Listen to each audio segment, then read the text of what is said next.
Finally बच्चों आपको हम कक्षा 7वीं का विषय गणित का वार्षिक मूल्यांकन की जो वर्कशीट आपको जो गणित विषय की होने वाली है वह हम आपके लिए लेकर आ चुके हैं। तो इस वीडियो में आपको कंप्लीट सॉल्यूशन यानी कि संपूर्ण उत्तर बताए जाएंगे।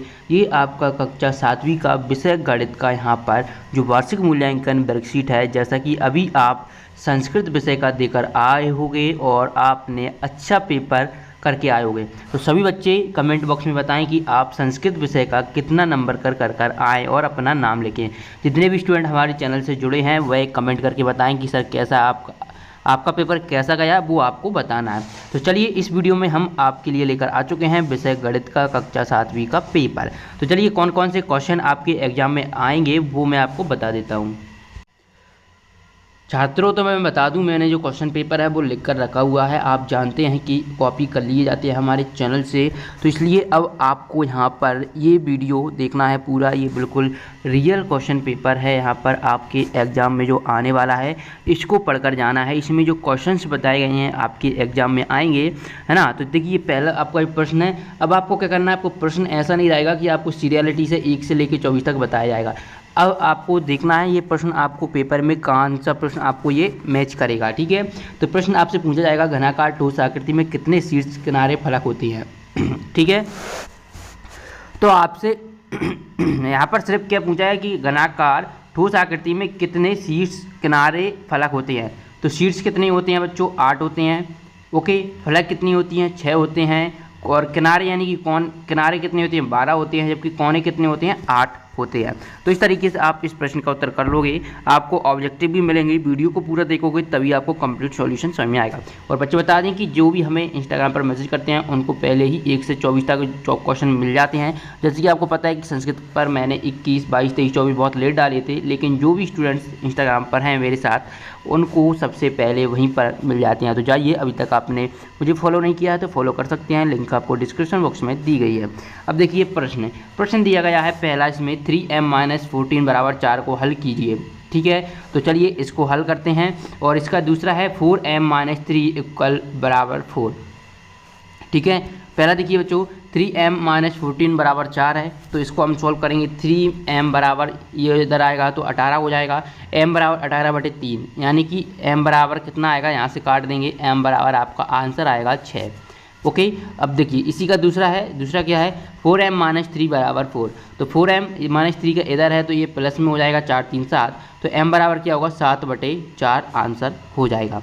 चलिए अगला देखिए क्वेश्चन है। अब आपका नेक्स्ट क्वेश्चन है थर्ड, 10n + 17 = 20 है आपका, ठीक है। तो 10n बराबर क्या होगा, 20 - 17, यानी कि कितना होगा, 10n बराबर होगा 3। तो n बराबर क्या होगा, 3/10। तो इस प्रश्न का उत्तर आप क्या करेंगे, 3/10। चलिए अगला प्रश्न देखिए। प्रश्न है समतुल्य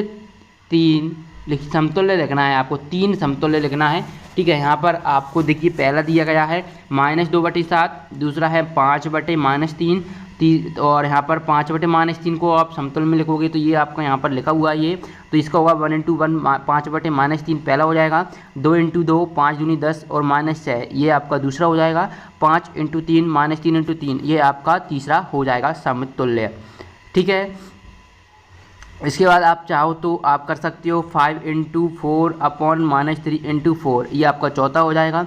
इसके बाद इसी प्रकार यहाँ पर आप देखेंगे तो -2/7 2 × 2, तो ये पहला समतुल्य आपका हो गया, ये दूसरा समतुल्य हो गया, ये तीसरा समतुल्य हो गया। तो ये वाला आपका ये क्वेश्चन है, ठीक है, और ये वाला आपका ये वाला है। इसका उत्तर समतुल्य लिखना था। अब देखिए अगला प्रश्न है समांतर चतुर्भुज में कितनी सममित रेखाएँ होती हैं, वर्ग में कितनी होती हैं।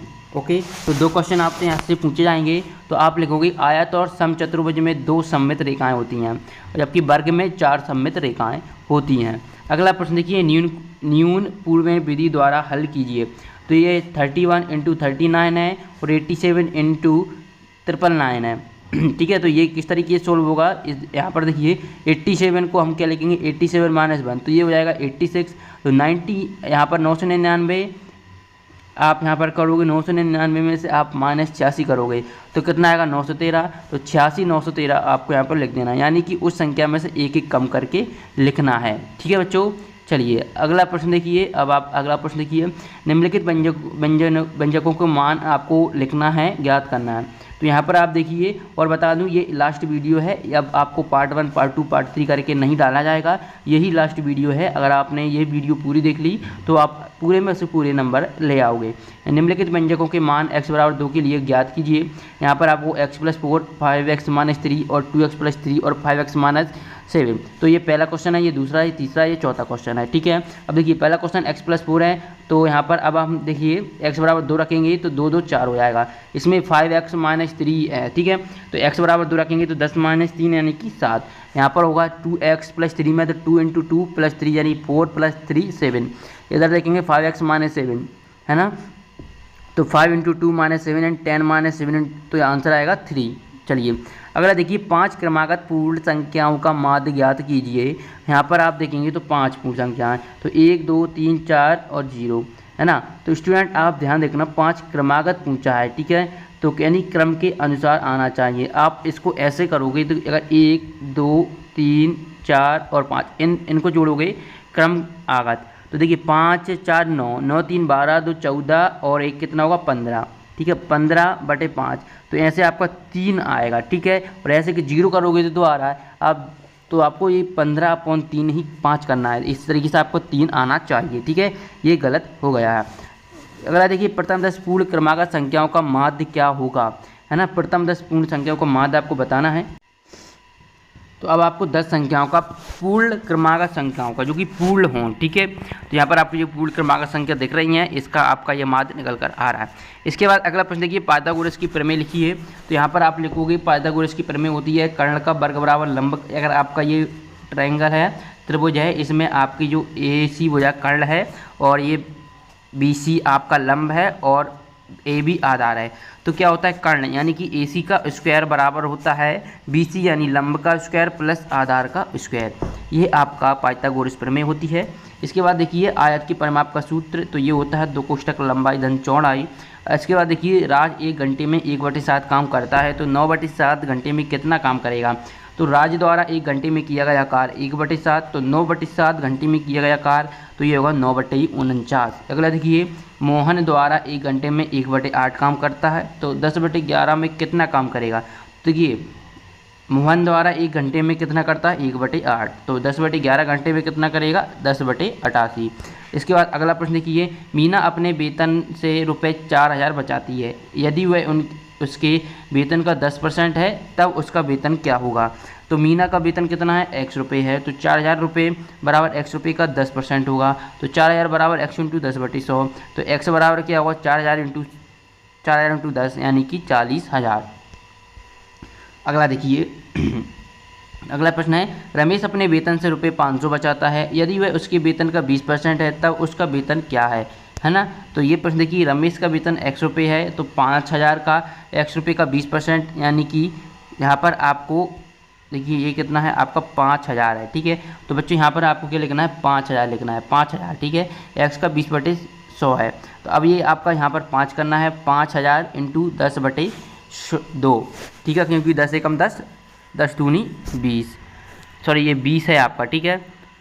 एक 0 से हमने एक 0 काट दी, आपके बचे 2/10 है ना, तो ये आपका आएगा 1/5, ठीक है। यानी और ये आप 5000 काटोगे तो 1000 आएगा, ठीक है बच्चों, 1000 इसका आंसर आएगा। तो आपको जो बताया गया है 1000 कर लेना है। इसके बाद देखिए अगला प्रश्न ये आपको यहाँ पर देखने को मिल रहा है, इसमें आपको देखने को मिलेगा कि 3/7 अपॉन 3/2 इंटू 3/5। तो 3 की पावर ये सेम है, आधार समान होने पर घातें जुड़ती है, तो 7 + 5 हो जाएगा 3/2, तो 7 5 12 हो जाएगा 3/2, 3/12 - 2 यानी कि 3/10। दूसरा क्वेश्चन देखिए 3/2 3/2 यानी कि 3/2 यानी कि 3 × 9 = 27, 2 दूनी 4 दूनी 8, 27/8।